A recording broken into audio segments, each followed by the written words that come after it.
un 8 y 6 nueves. El resto está por debajo de 7 y ese detalle de nota es el que van a recibir mañana.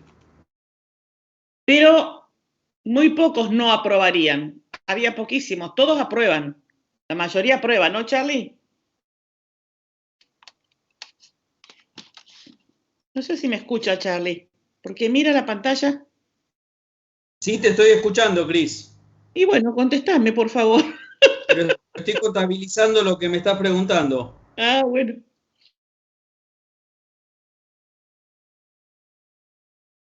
Había muchos que aprobaban con 4 y un poco más. Ahí el control lo tiene en planilla Charlie.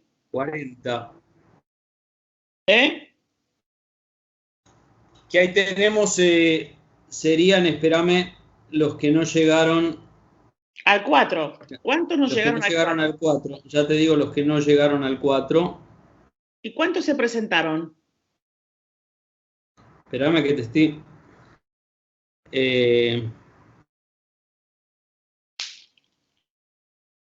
Espérame acá un segundo, que estamos contando los que no llegaron al 4.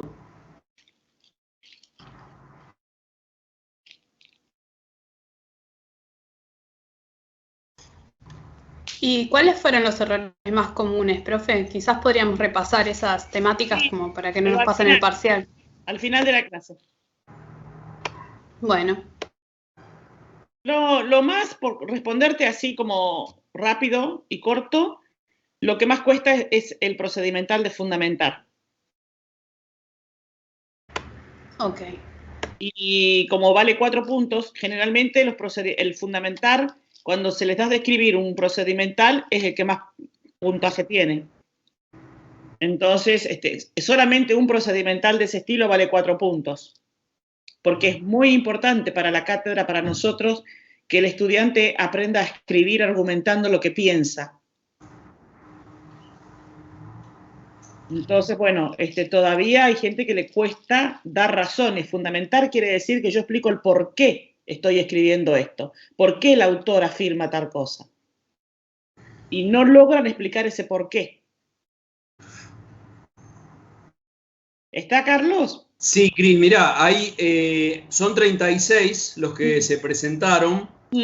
Que no llegan al 4, hay 15, pero tiene que ver con que algunos dejaron preguntas sin responder. O sea, no marcaron todo, no verificaron algo y les quedó directamente como sin marcar, y hubo gente que entró y aparentemente o no llegó a enviar el formulario, pero estos 15 tienen que ver fundamentalmente con la pregunta que tenía muchas opciones correctas, y tiene que ver también con la primera, que se equivocaron o pensaron que se equivocaron en por ejemplo, las habilidades del analista simbólico, se las confundieron, cosas muy básicas porque fue un texto solo, pero que tuvo que ver tal vez con que se apuraron mucho. Hubo gente que en 10-15 minutos ya lo había enviado, y esos que se apuraron a enviar al principio también sacaron baja nota, tal vez porque no tomaron el trabajo suficiente para verificar lo que iban a enviar. Claro. Sí, es un error muy común. También el año pasado había gente que se apuraba y entregaba rapidísimo. No sé por qué se apuran tanto si tienen media hora, 40 minutos, ¿no? Con el tiempo, ¿cómo estuvieron, chicos y chicas, cuando lo escribieron? ¿Les resultó bien media hora? Y medio justo por la parte que había que escribir. Ah. Claro. La forma de mejorar la forma de escribir es que cuando ustedes estudian, si estudian de a 2, de a 3 o en grupo, siempre haya alguien que haga de abogado del diablo, ¿sí? Hacen una afirmación y el abogado del diablo tiene que decir, ¿por qué? ¿Por qué? ¿Vieron los chicos cuando son chicos? ¿Por qué? ¿Por qué decís eso? ¿Por qué pensás que el autor dice eso? Permanentemente hay que estar cuestionando, ¿sí? Así uno ejercita el saber argumentar. Bueno, vamos, ya estamos en 32, Charlie, ¿te parece? Hoy, la clase de hoy, gente, vamos a hacer, primero, vamos a hacer el autor Echeverría, después vamos a corregir, les vamos a mostrar las preguntas cómo eran correctas, y después, por último, los trabajos, que no hubo mucho equipo que entregó trabajo en Miel, Vi el grupo 1 y el grupo 2, el grupo 3 creo que no entregó, y ahora me voy a fijar en los otros, ¿sí?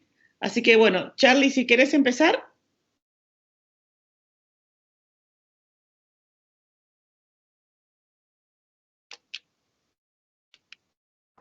Como les estaba anticipando, Cristina, hoy nosotros vamos a estar comenzando, digamos, a trabajar sobre los capítulos 3 que se van a encontrar habilitados para poder avanzar en la lectura de estos capítulos. Corresponde a la unidad 1, y el libro que nosotros vamos a estar trabajando en los capítulos 3 y 4 es el que se llama La empresa emergente, la confianza y los desafíos de la transformación. Yo acá les preparé un poco para simplificarles después la lectura. Esto es más que nada una guía de lectura para que cuando ustedes vayan después y tomen el libro, que les pueda resultar un poco más fácil, ¿no? La aproximación al texto. El texto tiene una lectura sencilla en relación a otros que nosotros manejamos, pero tienen algunas particularidades bien específicas, ¿no? Los conceptos que se van presentando. Confírmenme, por favor, cuando estén visualizando la pantalla. Ahí se ve, profe. Ahí se ve. ¿Se está viendo? Sí. La que están viendo es la que dice cierto empresa emergente. Sí, sí. Ok. Básicamente, si nosotros hacemos un recorte, Rafael Echeverría es un sociólogo y filósofo chileno que su principal logro, y por lo que más lo conocemos hoy en día, quienes estamos en las áreas de recursos humanos, tiene que ver con que fue el fundador, ¿no?, de la línea de la escuela ontológica del coaching. Confírmenme que acá me está buscando algo la compu. ¿Me siguen escuchando bien? Sí, sí. Sí. Ok. Si nosotros tomamos el texto en su capítulo 3, Rafael Echeverría empieza a hablar de lo que es la empresa emergente. Esta empresa que, digamos, tiene algunas características específicas que radican fundamentalmente en fortalecer mucho la confianza. Rafael Echeverría instala mucho este rol de confianza y los desafíos que se presentan en la transformación cotidiana, ¿no?, que necesita una empresa. Cuando nosotros tomamos como base este texto, nos encontramos que él empieza planteando una heterogeneidad en el trabajo. Es decir, plantea que hay distintos tipos de dicotomías, de polos opuestos, ¿no?, para pensar al trabajo.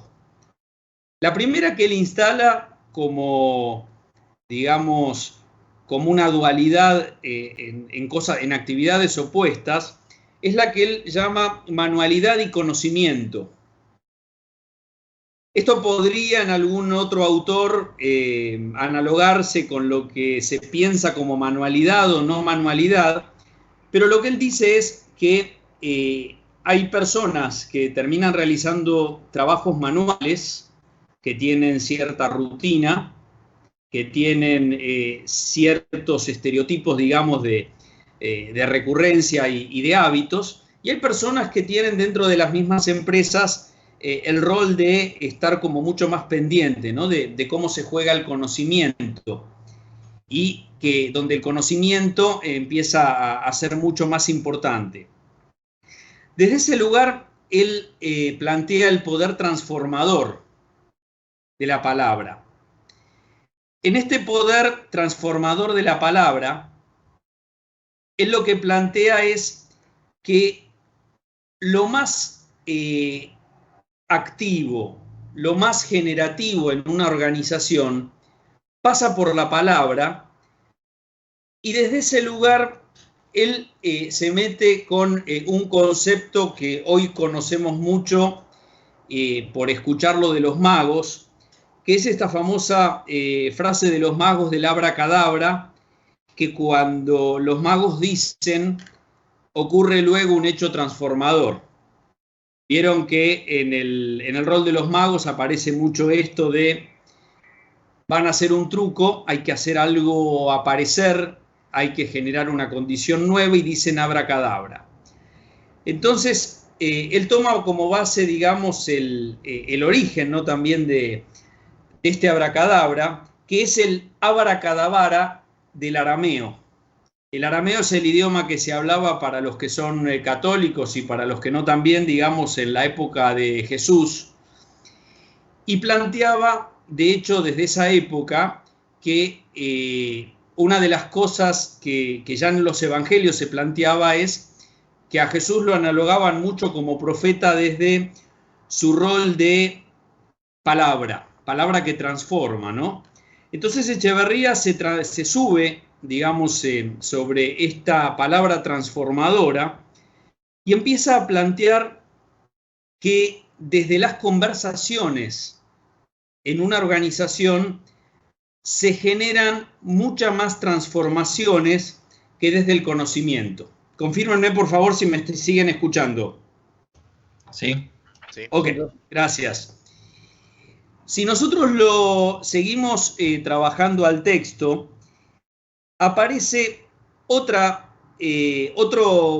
polo opuesto, ¿no?, que es el de trabajo rutinario y trabajo creativo. Lo primero que tenemos que tener en cuenta acá es que para Echeverría el trabajo creativo no es exactamente lo mismo que el trabajo innovador, porque de hecho él el trabajo creativo lo plantea como polo opuesto del trabajo rutinario, y lo que él va a llamar trabajo innovador lo plantea como polo opuesto del trabajo contingente. Si nosotros seguimos manejándonos desde esa línea, lo que vamos a ir observando es que el trabajo rutinario tiene más que ver con ese trabajo que se predice, ese trabajo que todos los días se realiza en una misma secuencia de pasos, ese trabajo que en algún punto alguien que tenga que reemplazar algo es más fácil de reemplazar porque lo que hay que hacer es algo bien específico. Y del otro lado, él sitúa en esta misma, digamos, comparación al trabajo creativo, y del trabajo creativo dice que es aquel que tiene índole creativa, es decir, en el que hay que generar algo, que hay que generar, por ejemplo, no sé, una solución para un cliente, hay que solucionar algo que no está exactamente, digamos, detallado en algún manual de procedimientos. Entonces, si nosotros, por ejemplo, lo pudiéramos ver desde un trabajo de call center, el trabajo rutinario sería lo que está dentro del speech de cualquiera de los agentes del call center, y ya empezaríamos a plantear algún tipo de trabajo creativo cuando las soluciones que plantearan estos clientes que llaman no estuvieran dentro de ese marco cerrado y conceptual tan cerrado. Entonces, en ese momento donde hubiera que generar alguna situación particular, alguna atención a tener en cuenta algún plazo digamos, de resolución que tendría que ser más rápido de lo estandarizado, porque, por ejemplo, no sé, del otro lado hubiera una queja como demasiado fuerte y alguna molestia que hiciera que quien atiende dijera, esto lo paso al supervisor. Ese supervisor, y de ahí para arriba, en la medida en que tuvieran que generar o que manejar algunas soluciones que van a depender mucho de ese criterio, de esa cierta flexibilidad que manejan, sería este trabajo más de índole creativo que él plantea como opuesto a este trabajo rutinario. Si nosotros seguimos avanzando, él plantea luego este trabajo contingente y del otro lado el trabajo innovador. En este caso, en esta nueva dualidad, él plantea que dentro del trabajo contingente hay parámetros establecidos, preestablecidos, como él menciona, muy claros, y del otro lado sí empieza a plantear este trabajo innovador. Tal vez el trabajo innovador que empieza a hablar Echeverría es el que más se parece al concepto de innovación que nosotros veníamos manejando desde los textos de Gore. ¿Recuerdan cuál era la característica de esta innovación tal cual la pensaba Gore? ¿Alguna característica? Que no responde a un paradigma. ¿Cómo? Era que no responde a un paradigma, que el paradigma cambia. Bien, fíjense que no respondía al paradigma, como estás diciendo. Precisamente cuando no se responde, cuando la solución que se plantea no está dentro del paradigma, hay que salirse por completo, hay que pensarlo desde cero, hay que generar algo nuevo. Y precisamente esta innovación, este trabajo innovador, que es el que plantea Echeverría, es el que generaría esta nueva posibilidad. Entonces, la conclusión que vamos a llegar de esto es que si nos manejamos, por ejemplo, en una empresa de telecomunicaciones, este trabajo creativo, en un área, por ejemplo, técnica, lo estaría realizando, por ejemplo, la parte de ingeniería, la parte de la empresa que empieza a pensar en nuevos productos, que empieza a pensar en problemas que tal vez empezaron a aparecer en algunos clientes, pero desde ese lugar lo que empieza a hacer la empresa es a generar nueva posibilidad. Es lo que puede hacer de repente un área de marketing en la parte de ventas. O sea, cuando un vendedor tiene que vender, una de las críticas que a veces las áreas de marketing les hacen a las a las personas de ventas, y se los digo, digamos, ahí de la experiencia de consultor, tiene que ver con con esta creatividad excesiva que tiene la gente de ventas, ¿no? A veces para salirse, ¿no?, de lo que formalmente está establecido como plan comercial. Y acá lo que se plantea es esto, ¿no?, de lo importante que es que haya algo preestablecido, que va a ser el trabajo contingente, y que cuando haya algo que no esté pudiendo resolverse en el mercado porque los productos que están no son suficientes, ahí aparecería alguien que tendría entre sus responsabilidades este trabajo creativo. Perdón, este trabajo ya en este caso ya dejaría de ser creativo, sería este concepto innovador, ¿no?, del trabajo. Entonces, fíjense, cuando diferenciamos rutinario de creativo, nos paramos en el lugar de siempre hacemos lo mismo versus a veces necesitamos alguna índole creativa. Cuando nos paramos en contingente versus innovador, todos los parámetros están preestablecidos. Del otro lado, tengo que generar cosas de nueva posibilidad. Y ahí en lo de nueva posibilidad, fíjense que aparece mucho el concepto de abaracadabra, que es el que van a encontrar mucho en esta primer parte del capítulo 3 de Echeverría. Avanzando un poco más, él plantea la tridimensionalidad en el trabajo. El concepto de tridimensionalidad en el trabajo, Través es uno de los más importantes, ¿no?, que vamos a estar trabajando nosotros. Porque viene compuesto por 3 partes. A ver si alguno me ayuda, por favor, a leer de ahí. ¿Cuáles son las 3 partes que figuran en tridimensionalidad del trabajo? La tarea individual.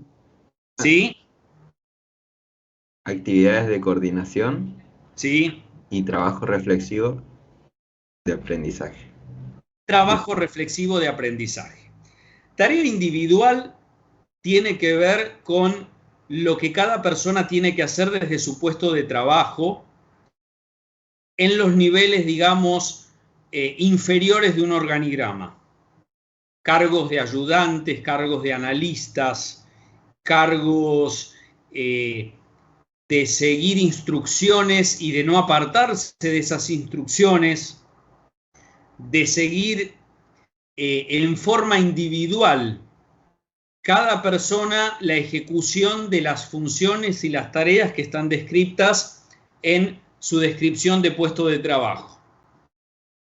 Pero así como es importante que cada uno haga su tarea individual y obviamente inclusive los gerentes, los jefes, los vicepresidentes en las organizaciones tienen sus tareas individuales específicas, Echeverría plantea que en este concepto de tridimensionalidad del trabajo, este segundo elemento de actividades de coordinación es tan o más importante que la tarea individual, porque las actividades de coordinación lo que plantean es que si el trabajo de A está bien hecho y A trabaja con B y B trabaja con C y B no hace su parte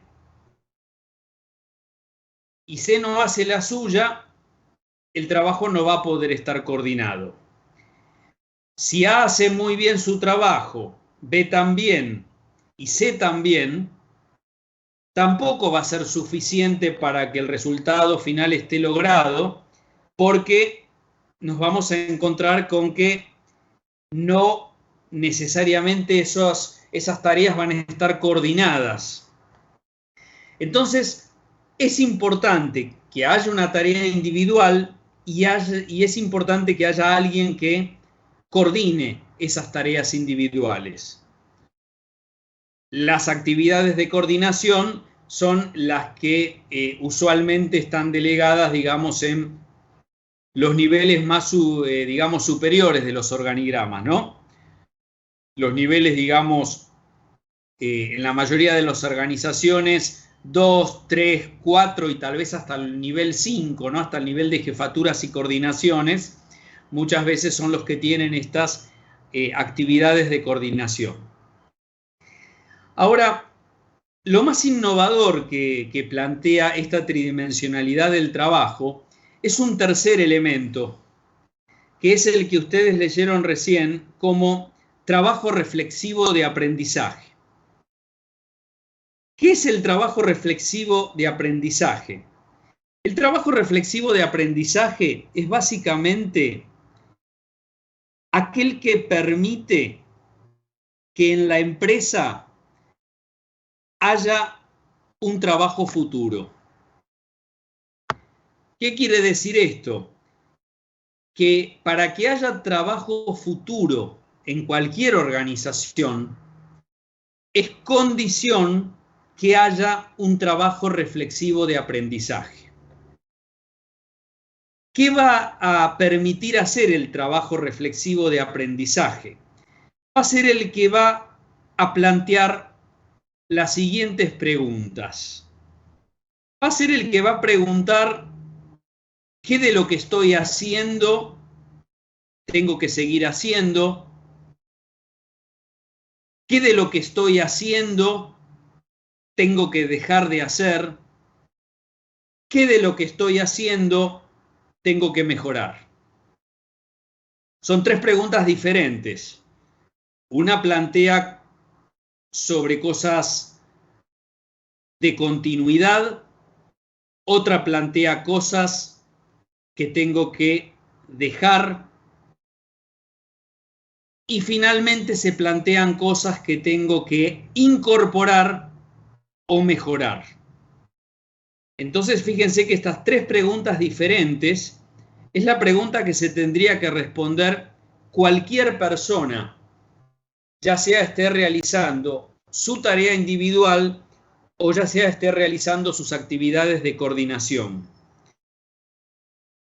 Y de hecho, uno de los conceptos fuertes de Rafael Echeverría es que en la tridimensionalidad del trabajo descansa la posibilidad de transformación de una empresa.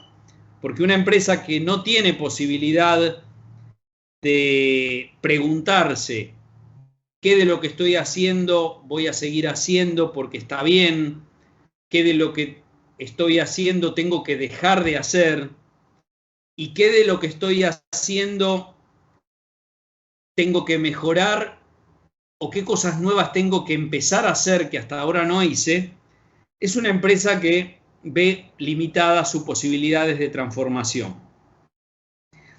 Desde ese lugar él plantea la actividad de poder generar aprendizaje organizacional, y desde ese lugar el aprendizaje organizacional toma mucho, digamos, de la idea de Peter Senge. Peter Senge es otro autor que nosotros vamos a ver después para la unidad 2, y que cuando les toque en algún punto como poder establecer correlatos y relaciones, ¿no?, entre estos conceptos, se van a encontrar con que Peter Senge también, a su manera, plantea lo mismo que está planteando acá Rafael Echeverría, ¿no? Que hay un aprendizaje inherente al trabajo mismo. Precisamente este aprendizaje inherente al trabajo mismo tiene que ver mucho con lo que nosotros veíamos en Gore, que se necesitaba aprender haciendo en la empresa, ¿no? Por eso había algunas cosas que hasta que no las hacía no podía saber si tenían que tener continuidad, si las tenías que modificar o si las tenía que discontinuar. Si nosotros vamos al cierre del capítulo 3, él en el capítulo 3 se centra mucho en lo que es la empresa del futuro. Esta empresa del futuro, que también en algún punto las tocan otros autores, pero que él fundamentalmente la relaciona y la concibe como empresa del futuro en función de cómo se posicione frente al aprendizaje.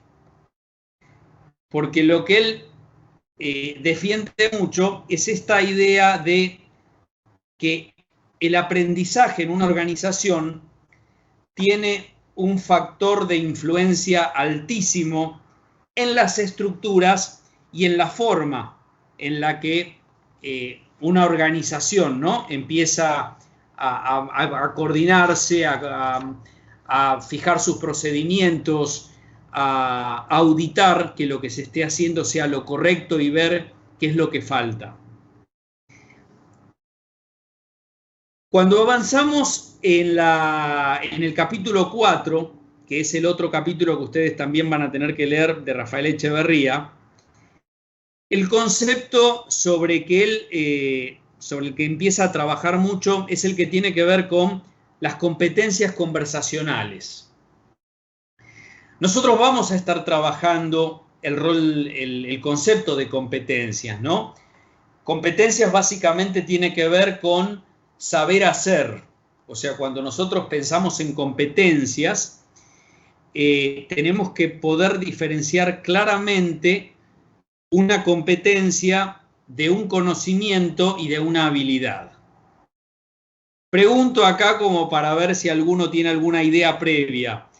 ¿Escucharon alguna vez hablar de esto de que competencia no es lo mismo que conocimiento?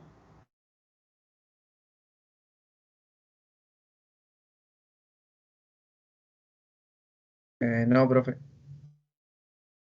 ¿Qué piensan ustedes? ¿A qué nos podemos referir cuando alguien dice de otro, tiene competencia para trabajar en equipo? ¿Qué estamos diciendo de esa persona? ¿Qué les parece? Yo creo que es Trabajó algo. en equipo. ¿Cómo? Que trabajó en equipo. Que trabajó en equipo, bien. ¿Que sabe hacer qué cosa cuando está en un equipo de trabajo? Trabajar en equipo. Perdón la redundancia. Que sabe trabajar en equipo. Fíjense que no es lo mismo tener el conocimiento de cómo se trabaja en equipo que tener el conocimiento de trabajar en equipo. Hay personas que teóricamente dan cátedra. Uno los ve como instructores, como profesores, y explican todo lo que hay que hacer para que un equipo sea eficaz, y dicen que el equipo tiene que tener esta característica y que el líder tiene que tener aquella otra, y que tiene que haber sinergia en un equipo donde la sinergia está definida porque dos personas trabajando juntas siempre van a aportar más que la suma de sus aportes individuales. Pero terminó la clase, apagaron el PowerPoint y se tienen que poner con otra persona a trabajar en equipo y no saben hacerlo. Lo saben teóricamente, o saben explicarlo, tienen todo el sustento desde la formación, desde la parte teórica, pero no saben hacerlo. No tienen en cuenta toda la teoría que le explicaron al otro. Entonces ahí está la diferencia, ¿no? De que yo desde un conocimiento implica que yo sepa algo. Yo puedo saber cómo se hace algo, yo puedo saber cómo se hace una torta, pero no tengo la competencia para hacerlo porque cuando la voy a hacer por ahí se me quema. Ahora, sí, me aprendí la receta, entré al Google, me sé de memoria todo lo que explicaba el instructivo, pero nunca lo hice. Nunca estuve prácticamente en la situación de tener que lograr que eso sea efectivo, que tenga un resultado esperable y que el entregable le sirva a alguien, ¿no? Entonces, cuando pensemos en competencias, pensemos en esto, ¿no? Competencia conversacional tiene aquel que sabe conversar, aquel que en algún punto puede no solamente saber teóricamente cómo se conversa, sino que tiene esa experiencia práctica de hacerlo, de cuándo escuchar, cuándo bajar la intensidad, cuándo esperar que el otro descargue un poco la emoción esa que tal vez tiene exacerbada y que no la puede contener, entonces no tiene sentido como hablar mucho de eso mientras la persona está hablando. Les pregunto acá, ¿alguno de ustedes ha tenido experiencia de participar en algún taller de calidad de servicio, de atención a clientes? Yo tuve una capacitación porque trabajé en un call center durante 5 años. Bien. ¿Qué cosas te explicaban, por ejemplo, cuando las personas llamaban y estaban súper molestas? ¿Las tenías que interrumpir? No, contener, totalmente, escuchar y Bien. ver. Yo lo que miraba mucho era el perfil de la gente. No tenía el mismo trato con un anciano que con una persona, no sé, de 25 o 30 años. Sabía que quizás le hablaba en cierta terminología y él me entendía, pero la gente grande tenía otro tipo de trato. Mira, gracias ahí por el aporte. Fíjate lo importante que era, porque el día que vos terminaste el curso de capacitación y te evaluaron y demostraste al otro que teóricamente sabías lo que había que hacer, ese día vos tuviste el conocimiento para poder hacer su trabajo. El día que alguien en la organización esta donde estabas validó que vos tenías ese conocimiento teórico, ahí mostraste conocimiento. Te pregunto, siguiendo esta misma lógica, ¿cuándo pensás vos que adquiriste la competencia? Que ya sabías hacerlo bien a esto de hacer todo esto que dijiste. Quizás que en los 6 meses. Las primeras llamadas fueron tanto complicadas, como que no entendía bien cómo era el troubleshooting y todo el procedimiento, pero pasados los meses uno aprende a trabajar. Además es un trabajo repetitivo, así que va saliendo. Bien, fíjate algo importantísimo que dijiste. Uno aprende a trabajar trabajando, en el caso de la competencia, ¿no? Poniéndolo en práctica. Entonces, desde ese lugar, lo que Echeverría plantea es que la clave de la productividad del trabajo, así empieza toda la primera página, digamos, del capítulo 4, está sustentada en la palabra.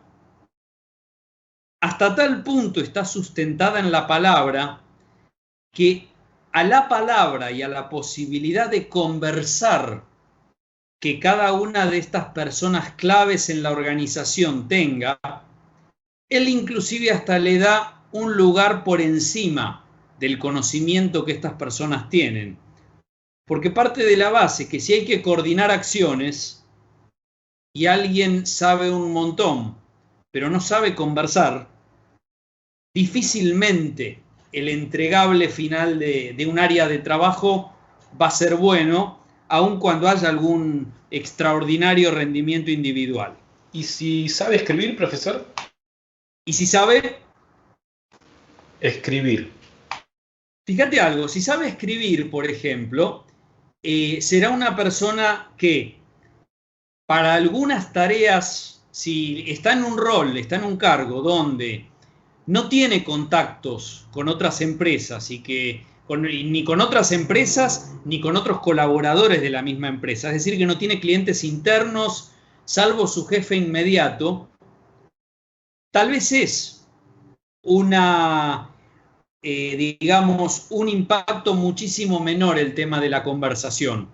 Pero en algún momento va a aparecer esta posibilidad que tiene que tener esta persona de poder bancarse que su jefe le diga, mirá, lo que me escribiste no me gustó. O esta primer parte, sacala y mejorale esto porque no está clara. Ahora, si cuando esa persona que sabe escribir mucho, lo que tiene también que entender, que nos guste o no, yo tenía un jefe que dijo algo que me parece trascendente, ¿no? Por más que sepamos, nuestro límite, decía él, siempre es la subjetividad del jefe. Por más que sepamos, nuestro límite siempre va a ser la subjetividad del jefe. ¿Por qué?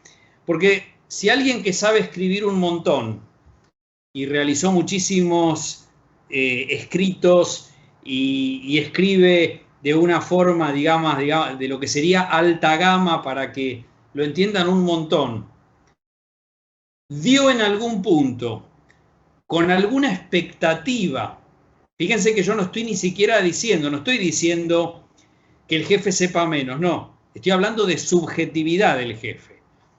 Porque si alguien que te da a vos un manual de procedimientos tiene una expectativa previa sobre ese procedimiento, pero nunca te la dijo y vos nunca la preguntaste, lo más factible es que cuando se entregue el producto final haya algo que no funcionó. ¿Por qué no funcionó? Porque faltó conversación. Entonces, yo te diría que hasta para escribir, hasta las personas que escriben y que levantan procedimientos, tienen que tener muy claro qué es lo que se está pidiendo. No es lo mismo cambiar los recursos que aumentar el presupuesto. No tenemos que asumir necesariamente que siempre cuando nos pasen una consigna no vamos a tener que gastar lo menos posible. Hay cosas que son culturales, hay cosas que dependen mucho de la conversación previa que se tenga. Por eso quizás las dificultades más grandes, ¿no?, que aparecen un poco con las empresas de hoy, es que si estamos diciendo que la posibilidad de transformación de una empresa pasa por la conversación, en la medida en que a veces el trajín hace que estemos en 20.000 cosas al mismo tiempo y nos estemos perdiendo alguna conversación necesaria, eso termina en algún punto generando un retrabajo. Y ese retrabajo, aún esta persona que supuestamente no lo necesitaba porque solamente escribía, se va a encontrar que si hubiera conversado previamente con el jefe o si hubiera estado más expectante de preguntar sobre lo que no se estaba diciendo, se hubiera encontrado con que su trabajo hubiera tal vez cubierto esas expectativas desde la primera entrega. ¿Te respondí la pregunta?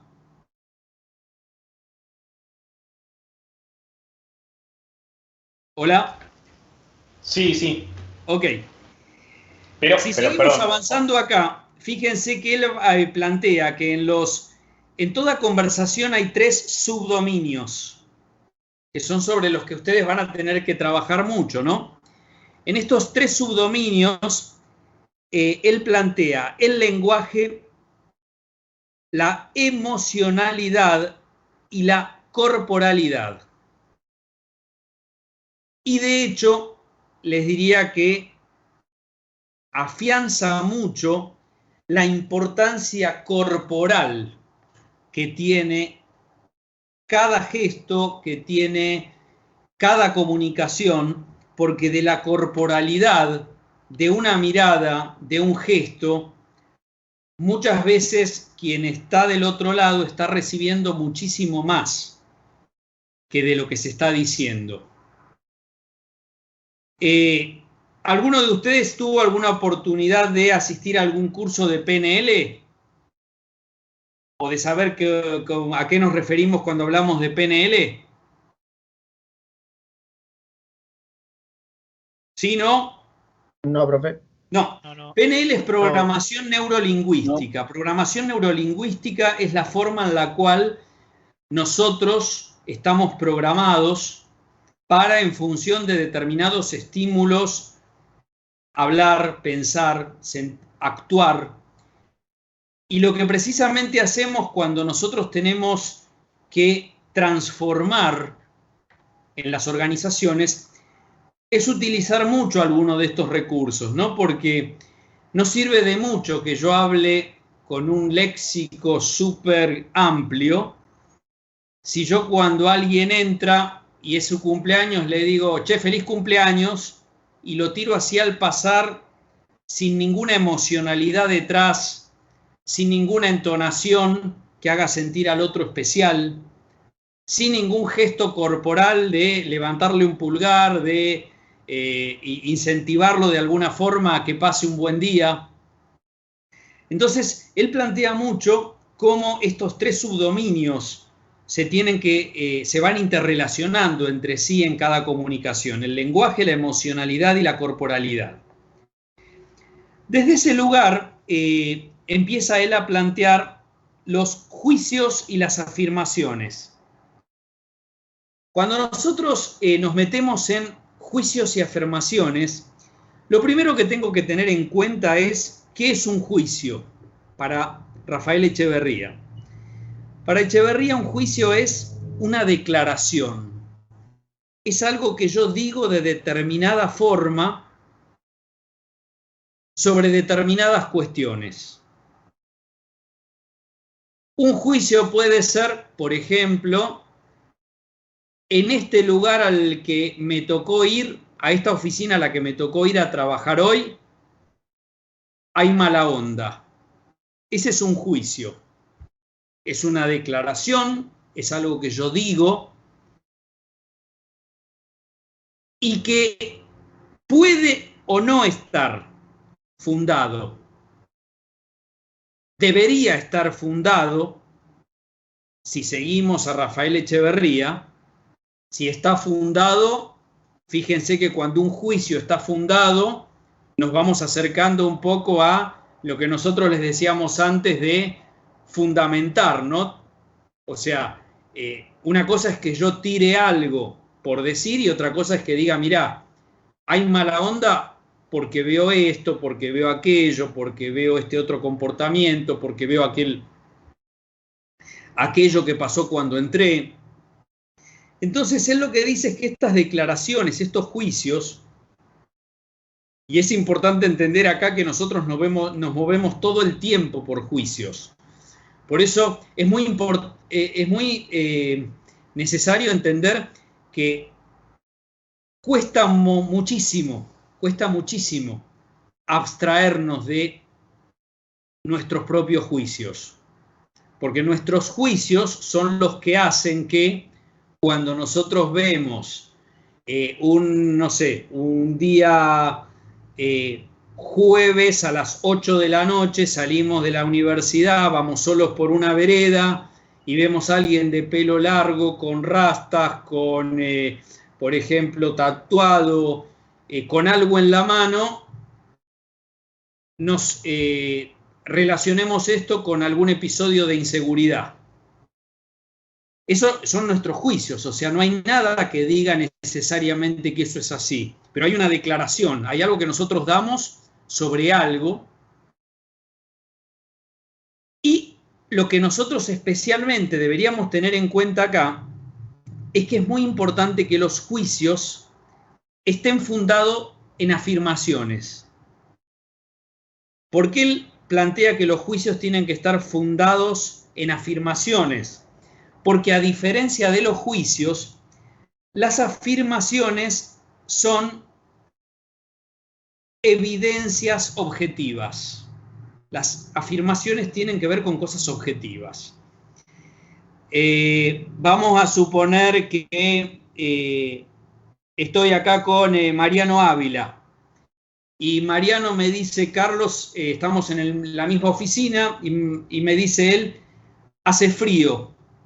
Y yo le digo, para mí hace calor. La realidad es que podemos estar discutiendo un montón de tiempo si hace frío o hace calor. Porque eso es un juicio. Cada uno en función de su juicio dice que hace calor o que hace frío.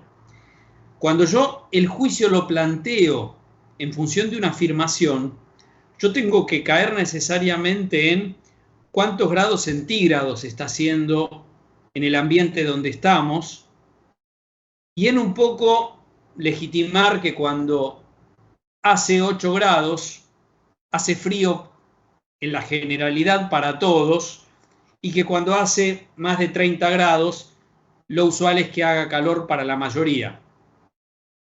A no ser que te venga, no sé, alguien que le toque por ahí vivir, no sé, en el Sahara, o alguien que pueda vivir en Ushuaia, que va a venir tal vez con un termómetro diferente. Ahora, cuando planteamos juicios y afirmaciones, esto es súper importante, porque ¿qué es lo que determina nuestros juicios? Fíjense todas las cosas, ¿no? Los juicios determinan, por un lado, cómo hacemos las cosas que hacemos y cómo las fundamentamos. Cada uno hace y fundamenta todo desde su propio juicio. ¿Qué tendría para validar que estoy transmitiendo bien qué tendrían que tener estos juicios para ser aceptados por la mayoría? ¿En qué deberían estar fundados? En hechos. ¿Y los hechos cómo la llamó Echeverría? ¿Cómo dijimos hace unos minutos que la llamó Echeverría? Dijo que los juicios estaban fundados ¿en qué? Afirmaciones. Afirmaciones, gracias, en afirmaciones. Entonces, juicios, afirmaciones son dos conceptos que ustedes cuando vayan a leer el texto, háganle el seguimiento, porque todas las preguntas van a venir en sí por estas partes que son como, digamos, los principales conceptos, ¿no?, que plantea el texto. Entonces, nuestros juicios nos dicen cómo hacemos las cosas, cómo fundamentamos. Desde nuestros juicios es que nosotros le entregamos al otro una felicitación, y desde nuestros juicios es que nosotros recibimos un reconocimiento del otro. Quien está habituado a dar reconocimientos es alguien que generalmente toma a bien ese reconocimiento.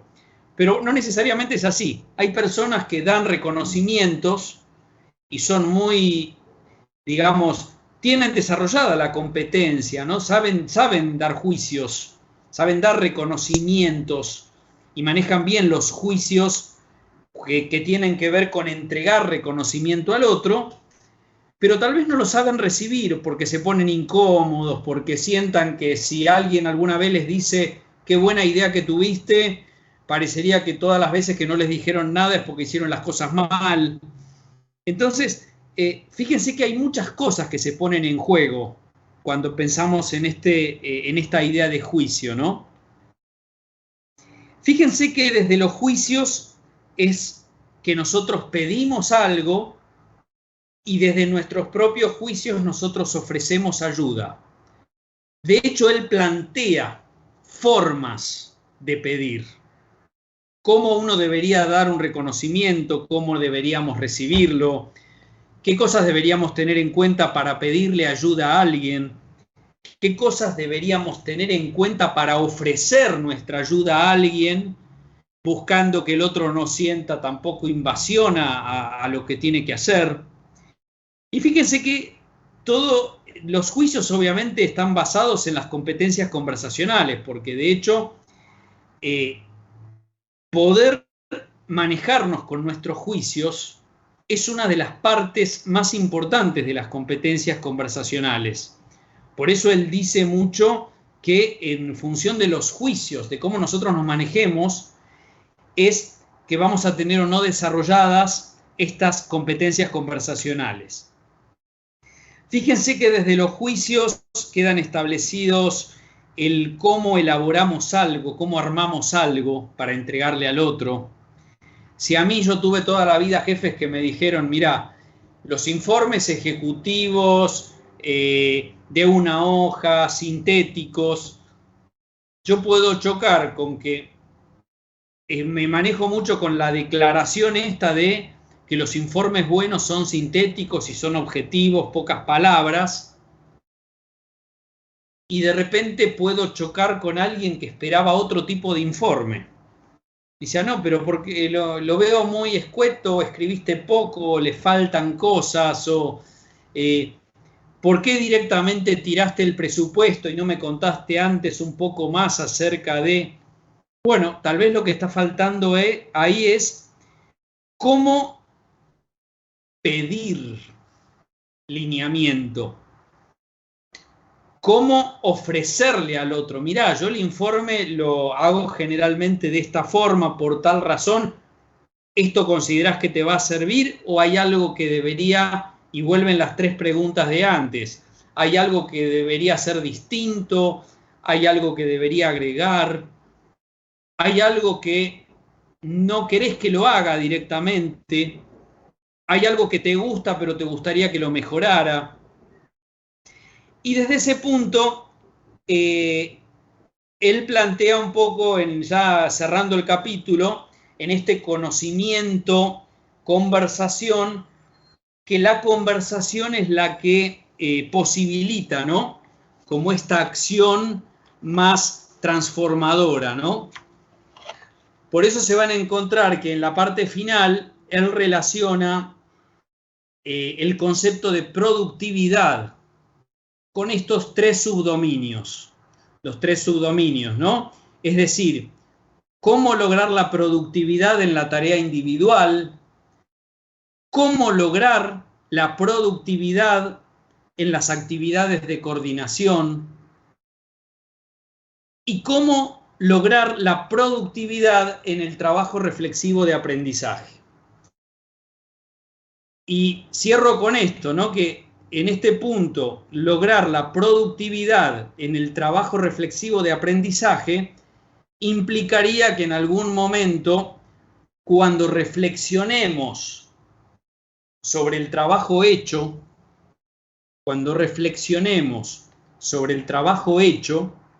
podamos tener siempre instaladas estas 3 preguntas que mencionamos antes. ¿Qué cosas tengo que seguir haciendo? ¿Qué cosas no tengo que hacer más? ¿Y qué cosas tengo que incorporar o mejorar? Hasta acá un poco la idea, digamos, de cuáles serían los conceptos, ¿no? Que les pedimos que ustedes busquen. El texto lo van a encontrar habilitado en Miel, en la unidad 1. Y vamos a estar cargando hoy, digamos, al final del día, las preguntas, ¿no? Que tienen que ver con Rafael Echeverría.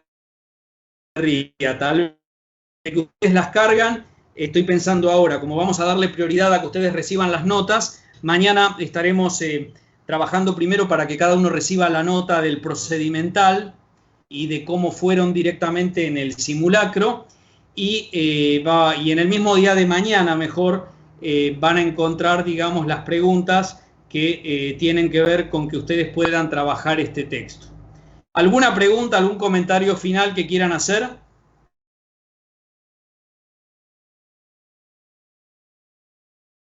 Profe, y este texto lo va a subir, ¿no? No está todavía.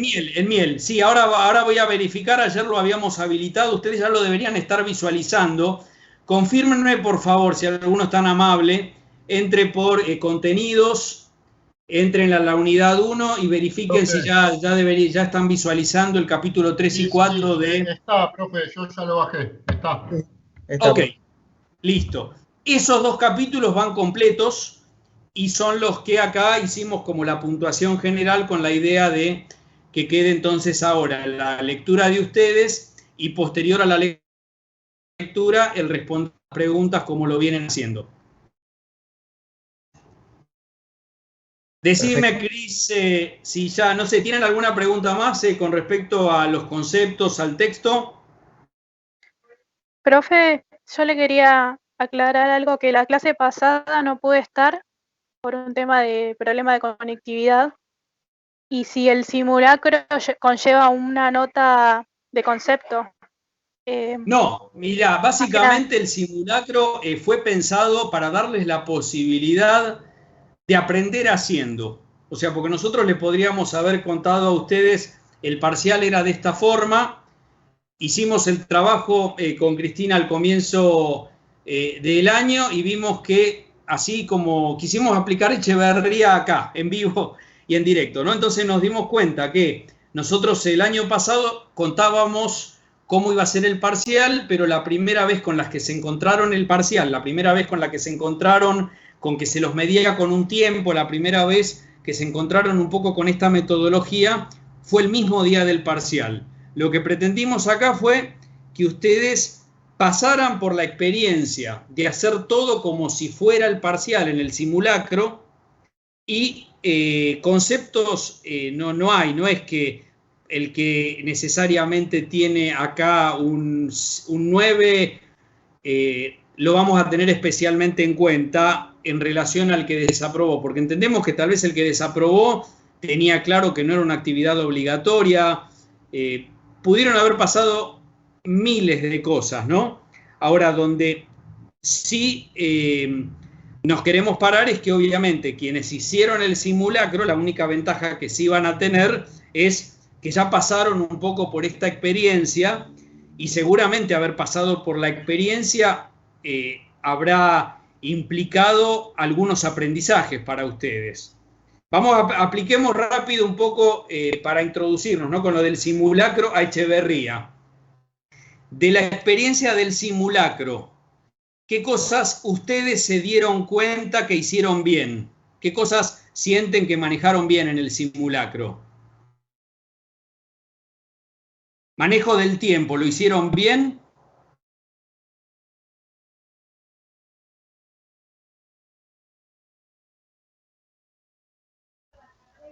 ¿Qué piensan?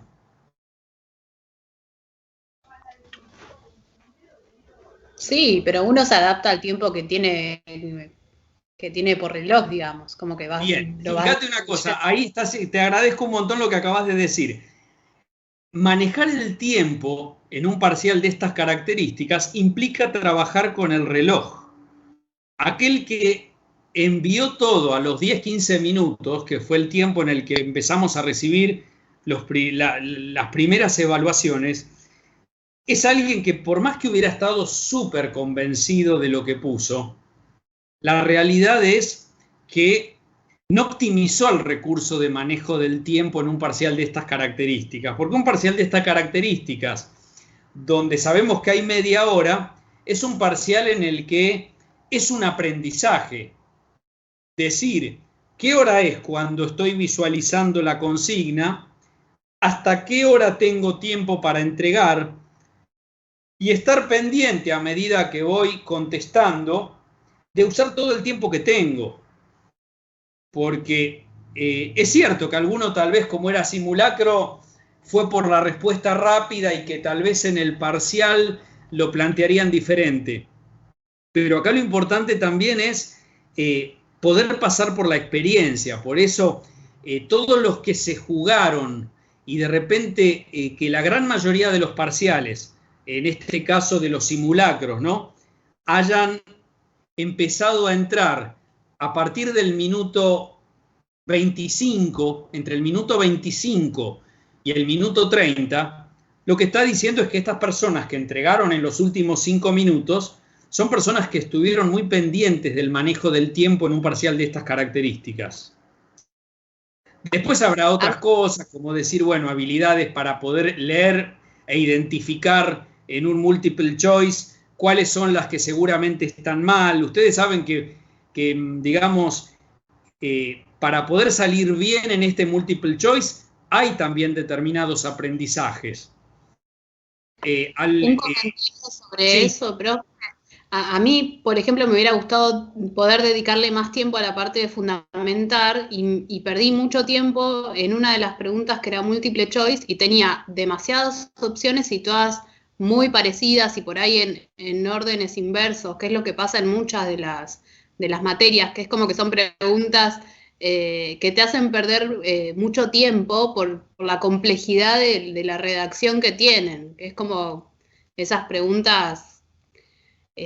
no quiero decir un término inapropiado, pero son preguntas que te hacen perder el tiempo y por ahí no les encuentro sentido. Claro, fíjate que acá un poco con lo que vos estás diciendo, ¿no? Acá no sé si por ahí estás pensando en otro tipo de opciones, pero si nosotros lo vemos, digamos, desde el rol de cómo estaban planteadas las opciones, las que estaban mal era porque por ahí tenían algo que decía que no tenía nada que ver con nada.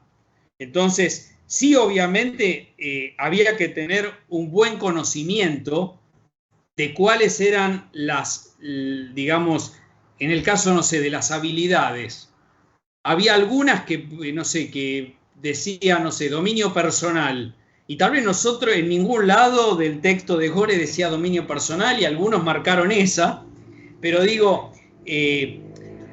tiene que ver un poco con el tipo de parcial, ¿no?, que se está tomando en este punto. Igual el tema del tiempo, sí, nosotros ahí seguramente estamos también teniéndolo en cuenta, ¿no?, en los tiempos, y tal vez ahí vamos a tener en cuenta esto que vos decís porque ya lo hemos hecho, ¿no?, que tal vez te quede mucho más definido en este caso el tiempo que cuentes para la respuesta en la que tengas que fundamentar. Ok, gracias. ¿Alguna pregunta más de Echeverría? ¿Así podemos pasar directamente? ¿O sienten, digamos, que...? Profe, una consulta. Sí. Acá estoy viendo el texto de Echeverría y ahí se repiten unos capítulos. No se repiten, pero se ve que hay más de 2 capítulos del libro. No, te cuento, porque nosotros no hemos recortado el libro. Nosotros ahí subimos el libro. Nosotros somos de la idea en esto, tal vez para algunos es leer de más, ¿no? Pero en el caso de Echeverría conseguimos el libro completo y lo subimos completo. Lo que les queremos dejar claro es que lo que ustedes van a tener que exponer y que van a tener que defender es particularmente el capítulo 3 y el capítulo 4. Ahora, pusimos todos los capítulos porque primero es un libro que tiene un montón de aprendizajes, o sea, el capítulo 1 y 2 no los quitamos porque no sean importantes, los quitamos porque consideramos que eran más importantes el 3 y el 4 y tampoco en una primera lectura les podemos hacer leer todo. Pero para el que quiera leer más, como tal cual lo dijimos al principio con los textos de Gore, la invitación es la misma, ¿no?, que ustedes puedan leerlo, pero sabiendo que el recorte que les estamos pidiendo es capítulo 3 y capítulo 4.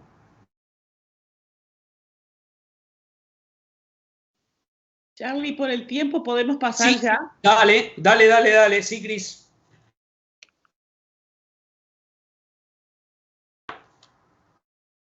Hacemos acá entonces, espérame que vamos a compartir ¿Empezamos primero por las otras respuestas o empezamos a compartir los procedimentales?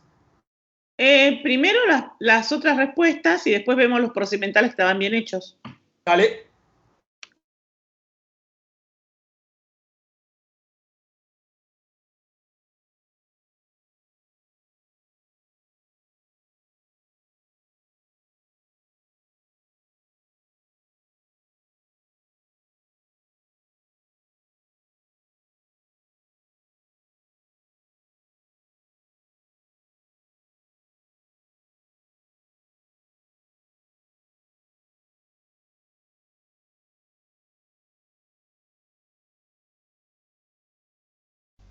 ¿Se trabó todo o soy yo? Iba a preguntar lo mismo. No, yo. a mí también. A mí también. No. Está buscando, Carlos, está buscando de subir las respuestas correctas. Pero se quedó congelado igual. Y se quedó congelado y no mueve el mouse ni nada. No, se le suele pasar. Hola, ¿no? hola. ¿Están escuchando? No. Hola. Hola, te habías quedado congelado, Charlie. Ah, bueno, espérenme que voy a cerrar la cámara entonces mientras comparto el documento, así me aseguro de que la cámara no me corte el audio. Bueno, vamos a compartir primero entonces.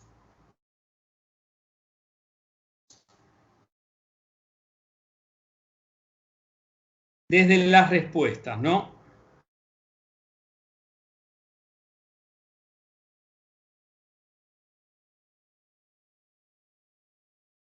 Confírmenme acá cuando ustedes la estén visualizando.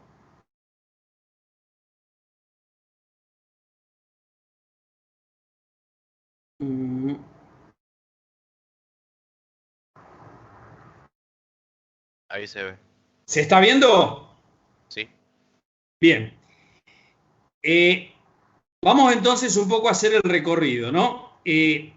Las primeras 4 consignas tenían una única opción correcta de respuesta. Entonces, en ese punto, la primera consigna decía: las habilidades que son requeridas en la educación formal de un analista simbólico son... Esas habilidades son 4. Y la única respuesta correcta que nombraba a las 4 que nombra Gore en su texto es la que acá figura marcada con el tilde. ¿La visualizan? Sí. ¿Qué es? Experimentación, colaboración, pensamiento sistémico y abstracción. Esas son las 4 habilidades que Gore puso para el analista simbólico en la educación formal. Cualquiera otra de las opciones, fíjense, agregan modelos mentales, agregan dominio personal, aprendizaje en equipo, o sea, se meten con otras cosas. Había que marcar exclusivamente las 4 habilidades que están bien especificadas en el texto de Gore. Si seguimos avanzando, la segunda decía: los motivos que Ernesto Gore menciona cuando justifica promover la educación más allá de las escuelas son... Si recuerdan la consigna, lo que decía bien claro es que para acceder al máximo puntaje, la respuesta debía estar correcta en su totalidad. Es decir, que si estaba correcta parcialmente, esa no era la mejor opción. Ustedes tenían que marcar una de todas las opciones en los primeros 4 ítems. En la segunda, que dice, los motivos que Gore menciona cuando justifica promover la educación más allá de las escuelas son,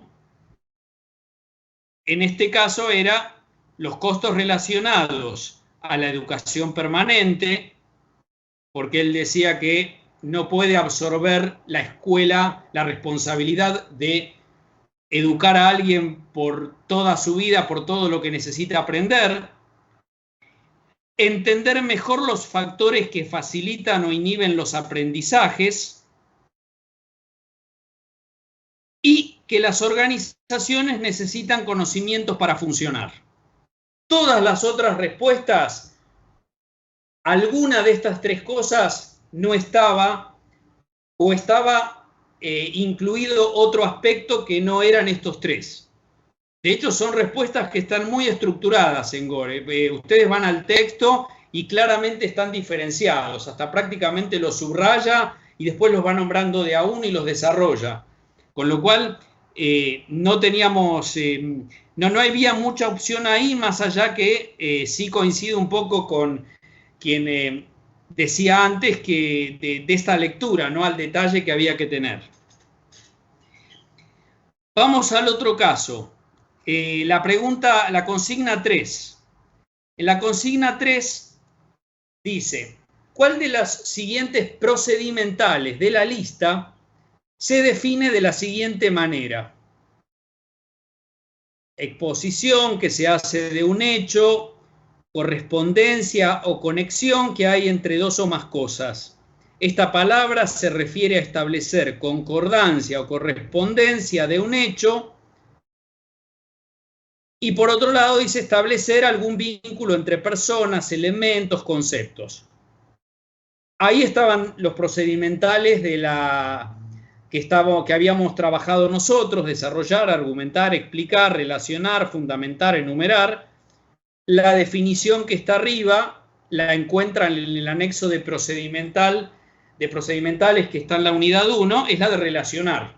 Si ustedes van al anexo, dice relacionar, 2 puntos, y se encontraban con la definición. Cualquier otra no es, porque ya los otros procedimentales tenían otras definiciones porque hacían referencia a otros aspectos. La 4 dice, identifique el procedimental de la cita de Ernesto Gore. ¿Cómo las nuevas ventajas competitivas están basadas más en tecnologías de procesos que en las de productos? Esta no es una guerra de recursos naturales, territorio, cantidad de población, sino una guerra de organizaciones. Acá lo que está haciendo Gore es plantear obviamente la fundamentación. Tal vez está planteada al revés, pero es fundamentación, porque una cosa está pasando la otra. Si ustedes dan vuelta y dividen este párrafo en dos, lo que sigue después de la coma de lo que pasa de arriba, como las nuevas ventajas competitivas están basadas en tecnologías de proceso que en las de productos, pasa lo que dice abajo.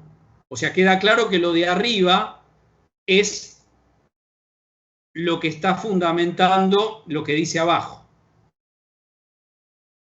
Este es uno de los pocos que hicieron casi todos bien. Con lo cual, lo que estamos verificando acá es que en el texto lo pudieron identificar. Ahora, donde por ahí hubo un poco más de fallas, fue en las primeras de estos, que les digo, de estos 4, ¿no? Que fue donde tal vez alguno apostó más a la lectura rápida y desde la lectura rápida no pudieron identificar el que no era. Y es muy importante, ustedes saben, cuando les toquen este tipo de evaluaciones, de simulacros, poder identificar claramente en una primera leída lo que no es, lo que está mal. O sea, yo tengo un multiple choice y tengo 6 opciones, lo primero que tengo que detectar son las que no van. Cuando yo ya sé que la 1 está mal, la 5 está mal, me tengo que empezar a quedar con las que siento que más se acercan y después focalizarme en eso. A eso les decía que tal vez haya, digamos, también un aprendizaje, ¿no? En este tipo de cómo responder frente a estas consignas. La 5, la particularidad que tenía en relación a las 4 primeras, confírmenme si me están escuchando, por favor. Sí. Ok. Sí. Planteaba que, como dice arriba, por eso es muy importante que ustedes lean la instrucción, dice: si las opciones que identifica como correctas coinciden exactamente con las que deberían haberse marcado, el valor del ítem será el máximo referido en cada caso. Mientras que si muestran alguna diferencia, el valor va a ser 0. Entonces, ¿qué es lo que planteaba la 5? Valía 2 puntos y decía, según Gore, el conjunto de los factores culturales que impactan en los aprendizajes incluye a 2 puntos. Lo que tenían que hacer era tener en cuenta el texto de Gore y identificar los 3 tipos de factores a los que él hace referencia y haber leído bien el texto, a tener bien claro cuáles eran los factores culturales. Porque acá algunos, no sé, no estoy haciendo juicio de valor, no quiero decirles a los que por ahí se encuentren con que la calificación no fue, o este aproximado no fue lo que esperaban, que tengan en cuenta que, por ejemplo, las estructuras no es un factor cultural, los objetivos tampoco, la autoperpetuación de las organizaciones tampoco. O sea, de hecho, en esta respuesta, para tener los 2 puntos, ustedes tendrían que haber puesto que los factores culturales eran los valores, las formas de comunicación, los criterios de inclusión y selección y los sentimientos aceptados y rechazados.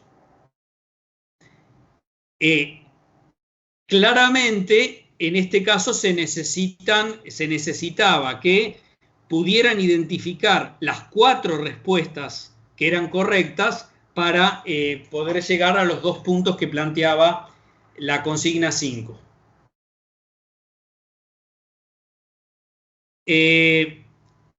Vamos al procedimental y ahora sí voy a pasar a compartir después los que después de haberlos visto consideramos que son procedimentales logrados. La consigna 6 dice, fundamente con texto argumentativo, escritura argumentativa, la cita de Gore. La educación universitaria es condición necesaria, pero no suficiente para la educación de un analista simbólico. Fundamente, la educación universitaria es condición necesaria, pero no suficiente para la educación de un analista simbólico. Entonces ahora vamos a pasar a compartir el otro adjunto. Aguárdenme, por favor, que vamos a compartir el otro.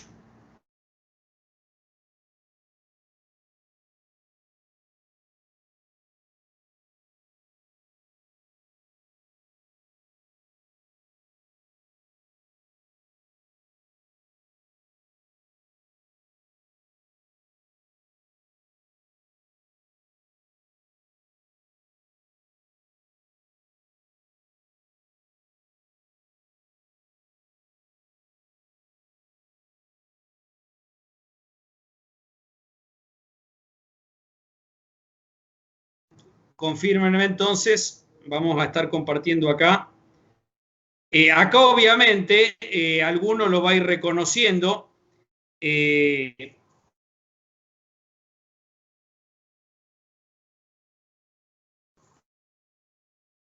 los vamos nombrando, ¿no? Porque digamos, todos acá ya en esta parte que vamos a compartir, se van a encontrar que obviamente que estos procedimentales los escribieron 8 de los que tal vez hayan presentes acá, ¿no? Así que esto, el que lo vaya reconociendo como propio, sepan que estos procedimentales que estamos compartiendo ahora son procedimentales que consideramos que están logrados y que básicamente reúnen las condiciones, ¿no? que estábamos ahí planteando. Aguárdenme acá.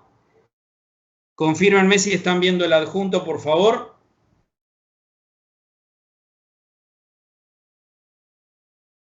Sí, ahora se ve, profe. Sí, profe. Ok. Cris, ¿te parece que lo vas leyendo lo que los escribieron, si están?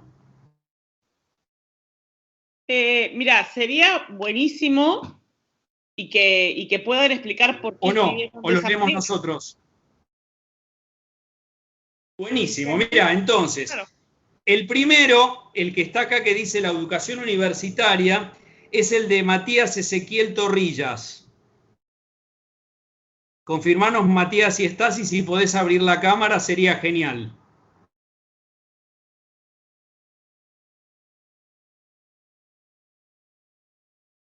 ¿Estás, Matías? ¿Qué tal? ¿Cómo le va? Bien, ¿cómo estás vos? ¿Tenés Bien, le posibilidad debo de la abrir cámara. cámara? Eso sí, le debo la cámara. Ok. Le pido mil disculpas. Bueno, Matías Ezequiel, ¿cierto? Sí. Bueno, ¿podés por favor leer este procedimental que escribiste, el primero? Sí, cómo no. La educación universitaria es una condición indispensable para la formación de analistas simbólicos, porque la educación formal fomenta las habilidades básicas. Y sin embargo, a partir de este momento, el aprendizaje dependerá de la resolución de problemas. Aunque es necesario, no basta con aprender y comprender. El terreno es muy importante para los analistas simbólicos, no solo en la educación formal, pero la sinergia con la educación es fundamental, obtenido a través del trabajo y la experiencia. Bien. ¿Qué cosas tuviste en cuenta cuando redactaste este procedimental? ¿Qué cosas sabías que tenías que sí o sí incluir? ¿Qué tenía que incluir? Y bueno, lo que incluí, bueno, lo de la educación formal, que eso obviamente fomenta las habilidades básicas, pero no son necesarias para lo que es en sí, a ver cómo le puedo explicar, lo que es a nivel laboral o lo que implica lo que es a nivel organizacional, ¿no?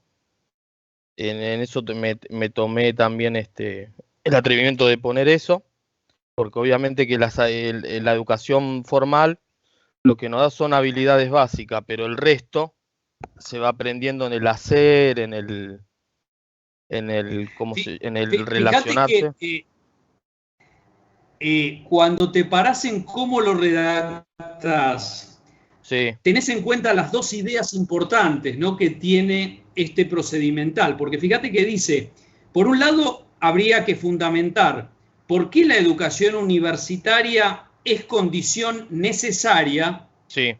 Vos lo hacés. Y después que aclaraste por qué es condición necesaria, tenés otra línea de texto para ponerte a explicar por qué no es suficiente. Claro. Vos estás explicando las dos cosas, o sea, porque las dos cosas no se fundamentan por lo mismo.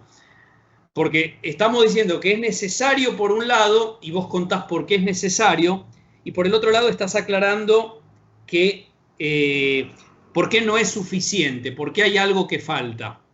Y lo que faltaría para mí es el tema de la experiencia laboral, o sea, la educación universitaria nos da las herramientas como para poder ingresar a una organización, digamos, una base, pero, digamos, la verdad se va aprendiendo con el trabajo, creo yo. Creo que pasa en todas las profesiones.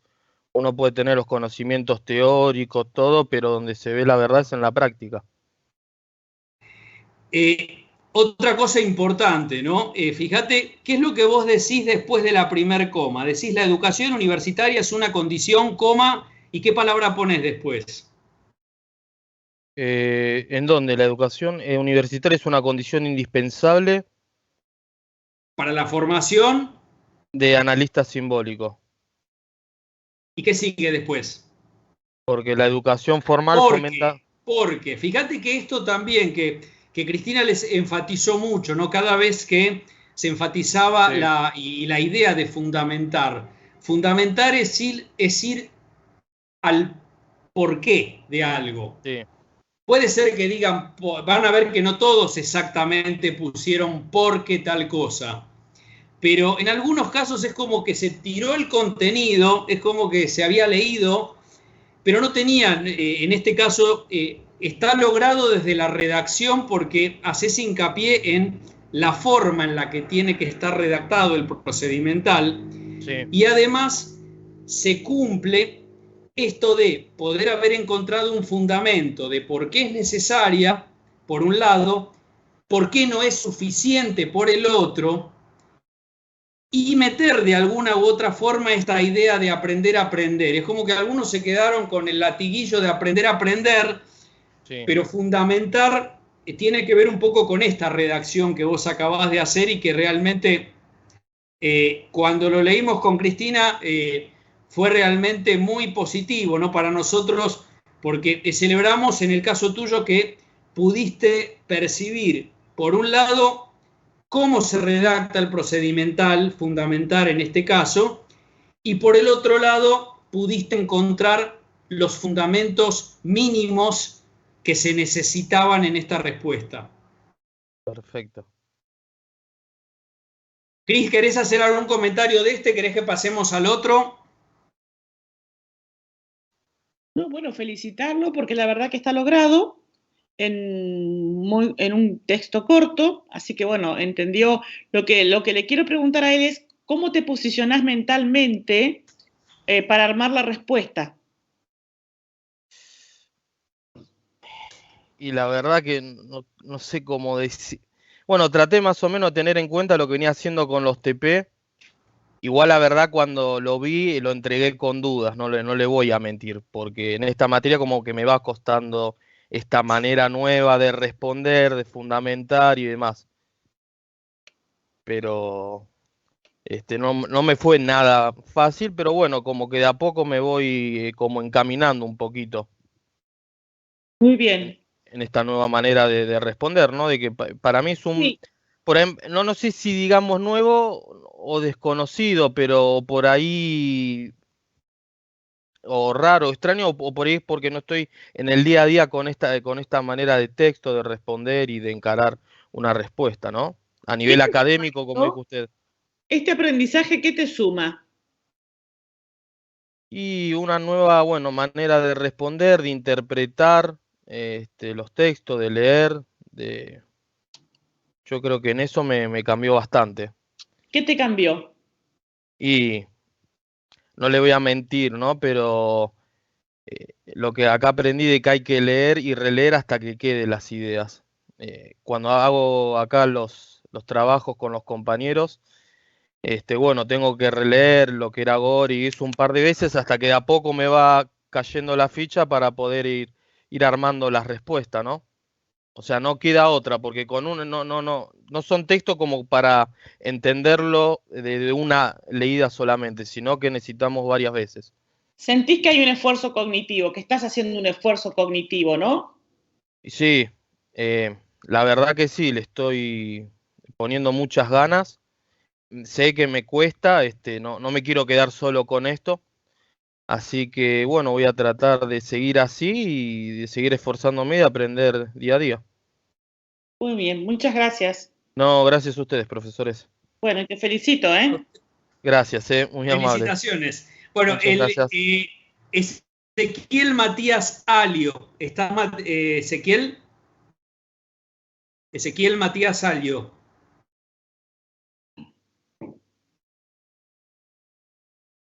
Confirmarnos si estás, si no vamos a pasar primero a los que estén. Sí. Vamos a seguir entonces. Damián Jorge Cordero.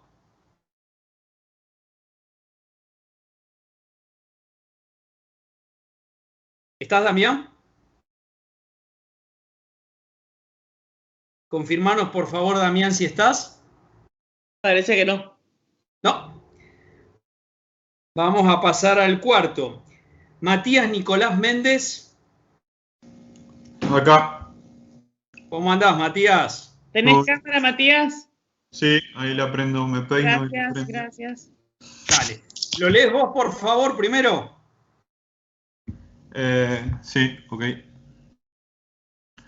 La educación universitaria es condición necesaria, pero no suficiente, para la educación de un analista simbólico, debido a que cuando uno estudia adquiere conocimientos de base y luego con la experiencia en las organizaciones se incorporan conocimientos referidos a la resolución de problemáticas específicas, normalmente relacionadas a la disciplina en la que nos desempeñamos, pero también pueden surgir otro tipo de problemáticas a las que hay que enfrentarse, que no tienen que ver estrictamente con el conocimiento académico, sino con cuestiones culturales o de valores.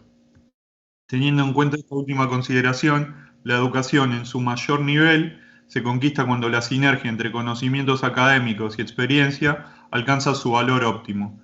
Eso se ve reflejado en la realización de su tarea diaria y en la interacción con el resto de la organización. Bien.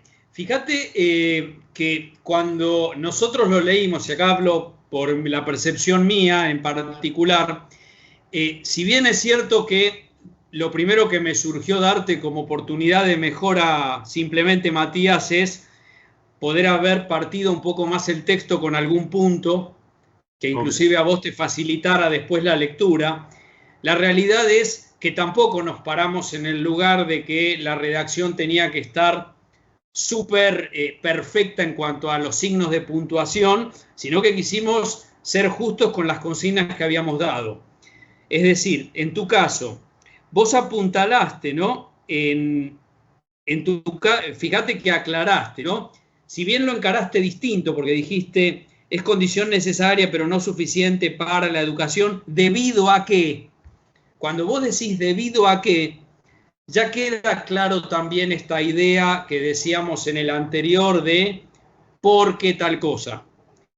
Y por un lado, justificás y argumentás el por qué decís que no es suficiente, y por el otro dejás claro esta otra idea de que se tiene que seguir aprendiendo en la justificación. Entonces, es muy importante acá, digo, que si lo vieras para la próxima, si tuvieras la oportunidad de reelaborarlo, que lo pudieras cortar un poco más, como para que a vos mismo, ahora que lo tenés que leer, te quedara como más pausada la lectura en algunos puntos.